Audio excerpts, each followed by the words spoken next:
Welcome to Soni Subbu vlogs. ఇదైతే ఎండాకాలంలో ఎక్కువగా వండుకునే పప్పు మామిడికాయ కర్రీ అనమాట. అది ఎలా చేయాలో చూసేసుకుందాం.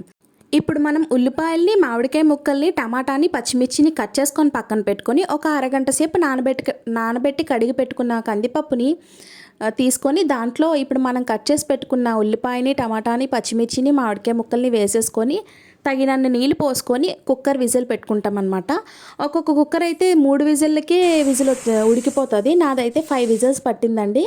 సో మెత్తగా ఉడికిన తర్వాత బాగా మ్యాష్ చేసుకుంటాము. కొంచెం పప్పుని ఎలా మ్యాష్ చేసుకుంటాం అలాగా మరీ మెత్తగా మ్యాష్ చేసుకోకండి, అది పప్పు కర్రీ కదా. సో దాన్ని మెత్తగా మ్యాష్ చేసుకున్న తర్వాత మనం ఇంట్లో వాడుకునే మసాలా కారం, ఇంకా ఉప్పు, ఇంకా సరిపడిన నీళ్ళు, అంటే మీకు ఎంత కన్సిస్టెన్సీ కావాలి, పప్పు అనేది మీకు ముద్దగా ఉంటే ఇష్టమా లేదంటే కొంచెం పలచగా ఉంటే ఇష్టమా అనే దాన్ని బట్టి మనం వాటర్ యాడ్ చేసుకుంటాం అనమాట. ఇలా వాటర్ యాడ్ చేసుకున్న తర్వాత కాసేపు ఉడికిన తర్వాత మనం పోపు కోసం పెనం పెట్టుకుందాం.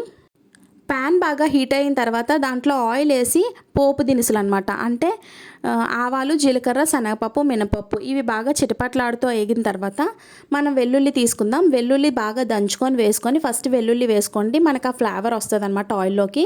తర్వాత ఉల్లిపాయ, ఎండుమిర్చి, కరివేపాకు ఇవి కూడా వేసి గోల్డెన్ బ్రౌన్ వచ్చేంత వరకు ఫ్రై చేసుకొని మనం ఏదైతే ఉడకబెట్టుకొని పెట్టుకున్నామో ఆ పప్పుని అందులో వేసేస్తాం అనమాట.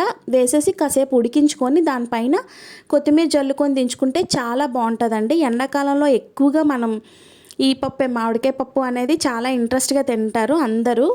ఇంకా వీడియోని చూస్తూ లైక్ చేయకపోతే please do like, share and subscribe. ఇంకా నా వీడియోస్కి ఎవరైతే సపోర్ట్ చేస్తున్నారో వాళ్ళందరికీ చాలా చాలా థ్యాంక్స్ అండి.